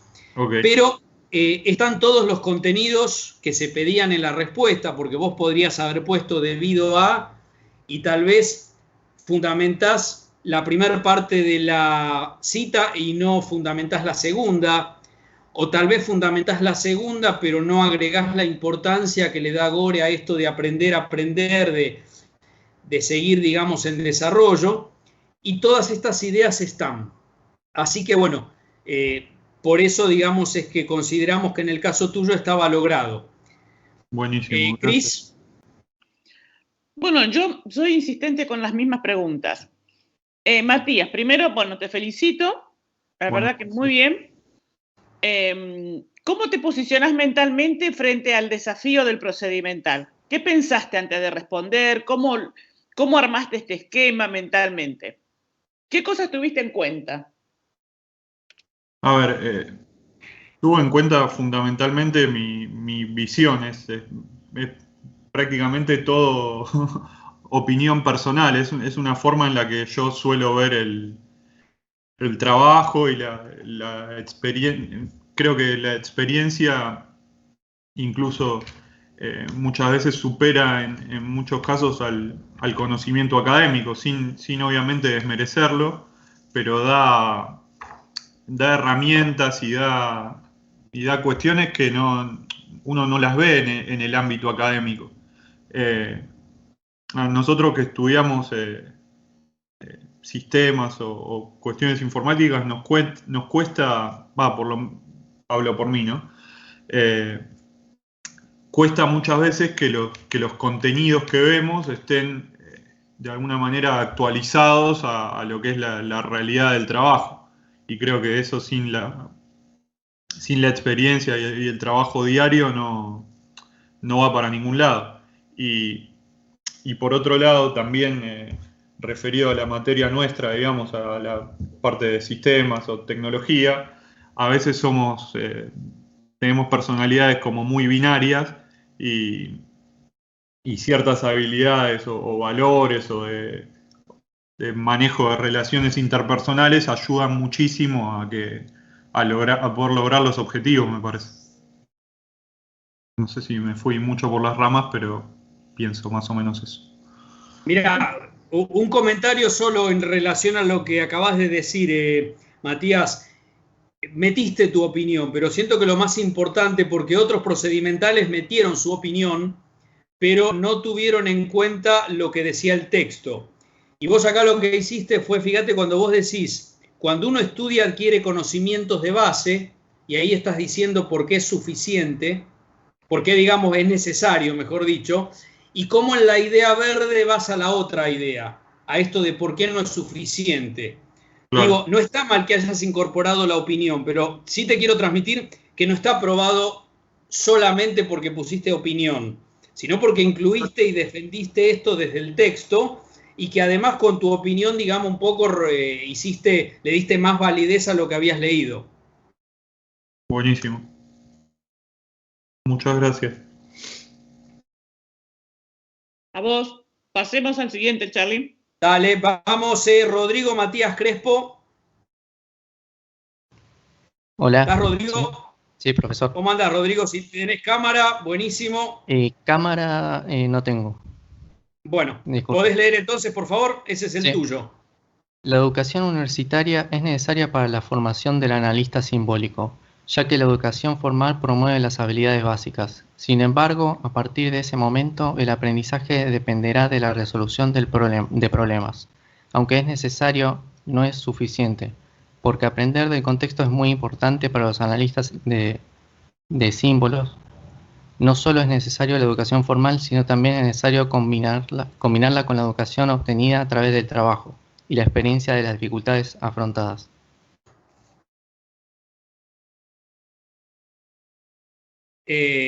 Mirá, todas las ideas que habíamos mencionado están, así que yo te diría que pasemos a las preguntas de Cris. Bueno. Hola. Hola, ¿qué tal? Bien, bueno. Primero, bueno, muy bien, ¿eh? Y gracias. Contame, a ver, ¿cómo aprendiste en este escaso tiempo de estos meses que estamos en la cátedra juntos, todos juntos, cómo hiciste el clic para poder aprender a escribir fundamentando? Lo que yo noté en las clases y en los TPs cuando intento redactar algo, en la parte de, por ejemplo, los enunciados y cuando leo los textos en la comprensión, los entiendo bastante bien, pero después cuando intento redactarlo es como que tengo muchas ideas de querer expresar algo y se me dificulta eso. Entonces esto, con la materia es algo que me cuesta bastante, el tema de redactar la respuesta. Pero ¿Por qué crees que te cuesta? ¿Por qué crees decir esto? No, por lo que me preguntó. En la mejora de... ¿Qué aprendiste de nuevo en este tema de los procedimentales que estamos trabajando, además de los contenidos? ¿Qué es lo que sentís que estás aprendiendo? Y yo me estoy enfocando más que nada en el tema de redactar.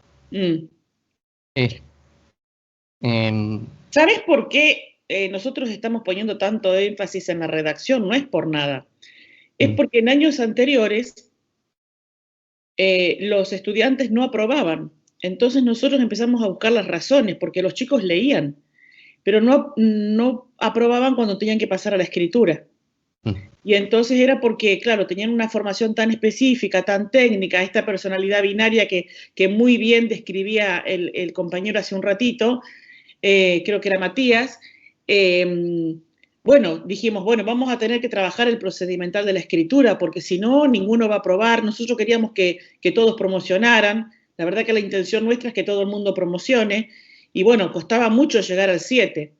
Entonces dijimos, bueno, vamos a empezar desde el día 1 de la clase a insistir en la escritura. Esta es la razón por la que estamos insistiendo tanto en lograr que escriban como corresponde para que la respuesta esté correcta. Sí, a mí la verdad que me está sirviendo mucho el tema de responder las preguntas y los TPs. Ojalá les pueda servir también para otras materias, ojalá sirva para poder aplicar estos criterios en otros ámbitos también, ¿no?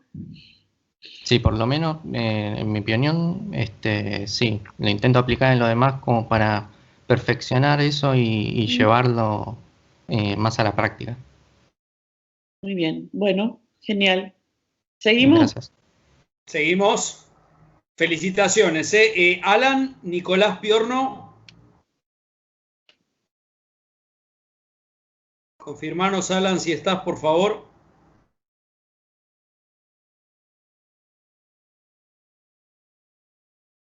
Seguimos entonces por el que sigue. Emilio Ignacio Dubois.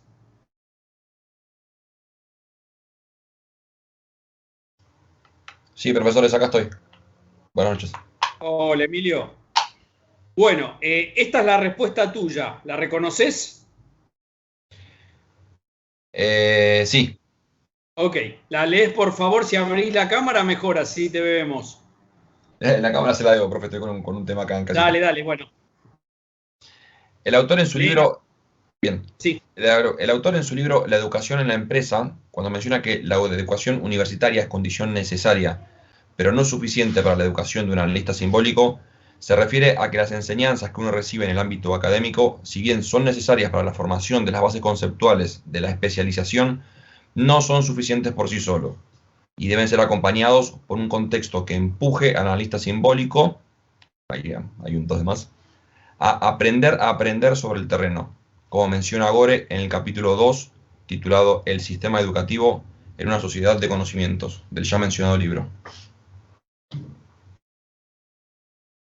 Mirá, desde el texto siento que es uno de los que más claro estuvo, ¿no? Porque fíjate que pudiste en algún punto respetar bien el procedimental cuando se refiere a, cuando vos decís, fíjense que es porque, ya que, se refiere a, y las dos ideas están bien marcadas. Así que bueno, por la simplicidad con la que lo pudiste volcar, también lo que está mostrando esto es que el procedimental bien logrado no es el más largo necesariamente. Se puede, digamos, ser muy preciso en lo que se está fundamentando y con los fundamentos suficientes la aprobación está. ¿Cris? Sí, yo creo que es una de las mejores respuestas que hemos leído. Tenés muchas cosas valiosas en la escritura. Primero, el comienzo, ¿no? El comienzo que haces como una introducción. El autor en su libro, mencionas el libro, ¿sí? Citas la frase, o sea, muy completo ese comienzo de la respuesta. Es como que al lector, vos lo posicionás, ¿sí? Le decís, bueno, mira, vamos a entrar por acá. Y después ponés, se refiere a que las enseñanzas que uno recibe en el ámbito académico, ahí empezás a dar tu posición, si bien son necesarias para la formación, no son suficientes y deben ser acompañadas por un contexto que empuje a aprender sobre el terreno, como menciona Gore, y volvés otra vez a referir al autor al lugar en el texto. Eso me pareció excelente, excelente. Muy bien. Contame tu experiencia, esta de estar aprendiendo con estos procedimentales a mejorar la escritura. Yo no puedo evitar esa cuestión binaria que fueron mencionando los compañeros y sinceramente traté de aplicar las correcciones que me fueron dando a través de los trabajos prácticos, de citar a los autores, de hacer referencias y de concentrarse en qué es lo que está pidiendo el punto y contestar en base a eso. Traté de aplicar todas esas cosas que, no sé, llamarlos puntos de dolor o puntos de mejora que fui adquiriendo a través de los TPs. Y bueno, muchos dicen que en el crecimiento hay dolor siempre. Puntos de dolor. Anotá, Charlie, qué buena frase. Está muy de moda hoy en las empresas, profe. Ah, sí, puntos de dolor. Puntos de dolor. Ay, bueno, a ver, explícanos, ¿qué quiere decir? Son nuevas formas de decirle antes era oportunidades de mejora. Es una forma de referirse a cuestiones en las que uno tiene que trabajar. Bueno. Te completo un poco la idea, Emilio. Y sí.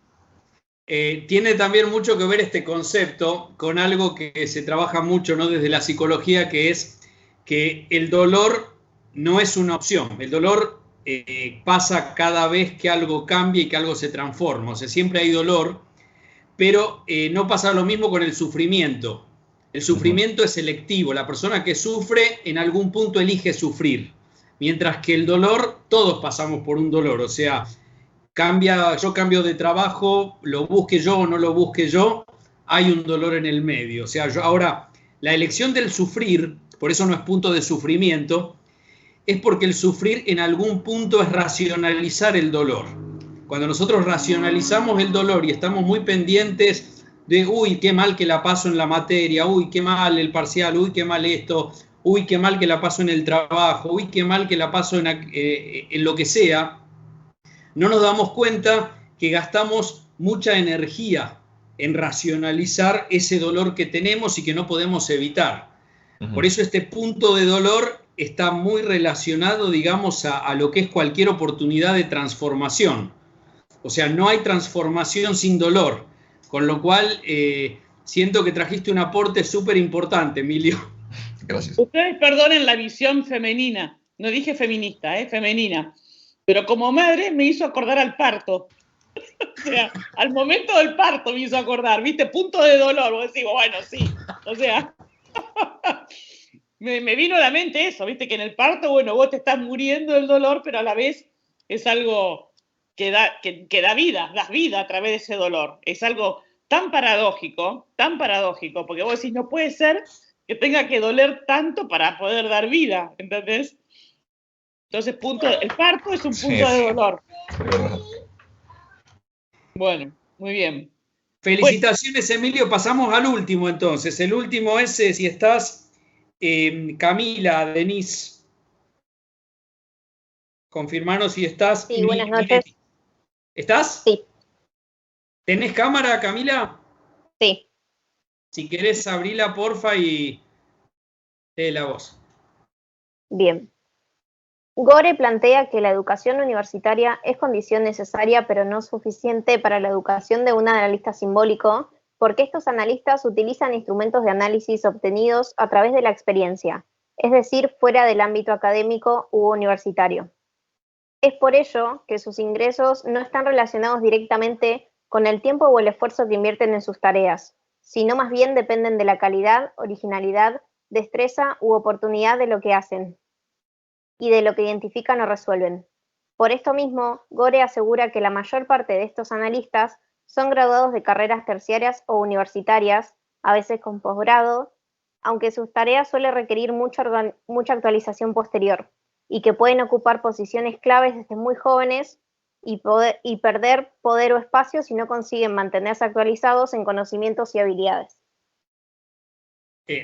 Me pareció súper claro en lo personal y siento que te tomaste el trabajo de identificar claramente las dos ideas. Es muy importante esto, no tanto para, en este caso para vos, ¿no? Sino para todos esos procedimentales no logrados. Entender que cuando hay una cita con más de una idea, es importante este trabajo de poder justificar todas las ideas, ¿no?, que estemos visualizando y leyendo. Y por otro lado, que desde la redacción también tuviste este cuidado para la educación de un analista simbólico, y quedó muy claro en qué lugar citás y en qué lugar empieza tu fundamentación. Así que felicitaciones, Cris. Bueno, gracias. Bueno, Camila, excelente. Excelente. Muchas gracias. Mi duda estaba en que si vos ya escribías así o estás aprendiendo con nosotros. Me gustó siempre escribir, siempre fui de leer mucho, pero quizás no sé si lo estaba aplicando correctamente por ahí en el campo académico. Sí, quizás estoy prestando más atención en cuanto a si pide, bueno, fundamentar, el usar el porqué y determinadas palabras que ayuden a la idea y al procedimental. Pero no sé si será nuevo o no sabría decirlo. Porque tenés una escritura muy ágil, o sea, cuando uno lo lee liviano, no tengo que estar volviendo varias veces a ver qué me está diciendo. Y además están muy bien ubicadas las comas, las comillas, el porqué, y después hay un punto y seguido que dice, es por ello que sus ingresos, eso también es un caballito de batalla, es por ello que, ¿sí? Asimismo se dice que, como decíamos o como se veía, son como caballitos de batalla con los cuales uno empieza una frase y de entrada ya deja claro qué va a decir, ¿sí? Bueno, las comas me gustó el uso de las comas que hiciste. Y después tenés muy excelentes comienzos de párrafos, Camila. Porque después en otro párrafo pones, por esto mismo, coma, o sea, no solo que empezás bien el párrafo, usás bien la coma, gore, ¿sí? O sea, citás el autor ahí, ¿sí? Asegura que, comilla de nuevo, impecable, Camila. Bueno, muchísimas gracias. Impecable. Muy bien, te re felicito. Gracias. Re.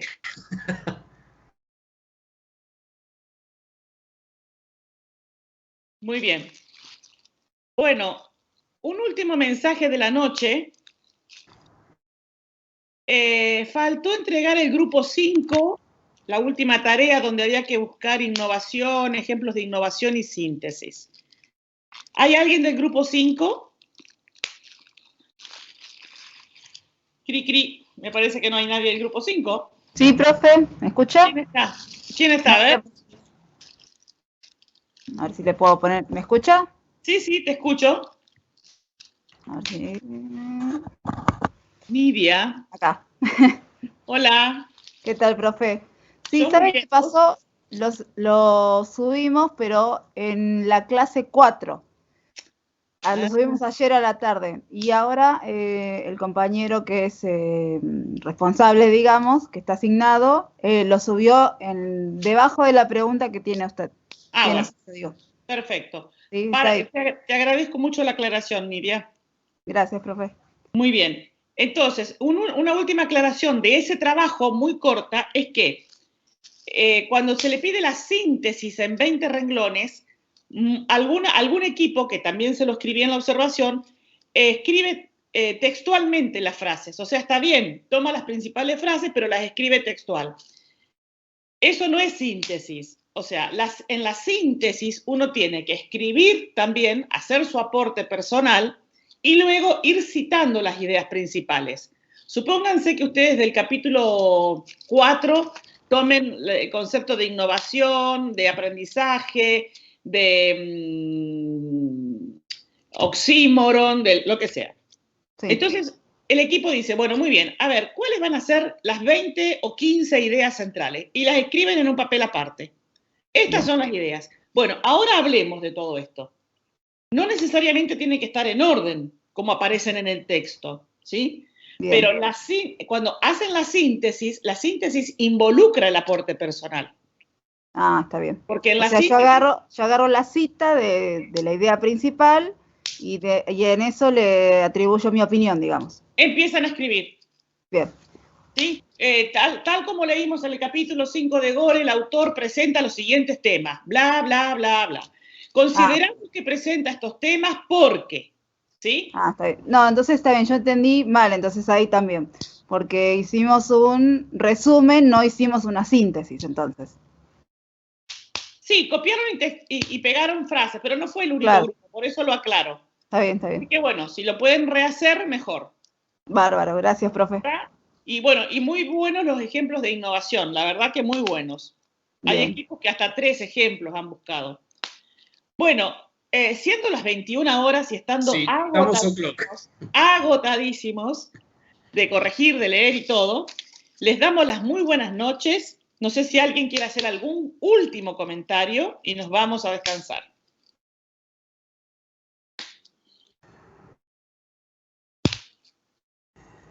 Muy bien. Entonces, nos vemos, Dios mediante, la semana que viene. Chao. Adiós. Buenas noches. Buenas noches. Hasta el miércoles.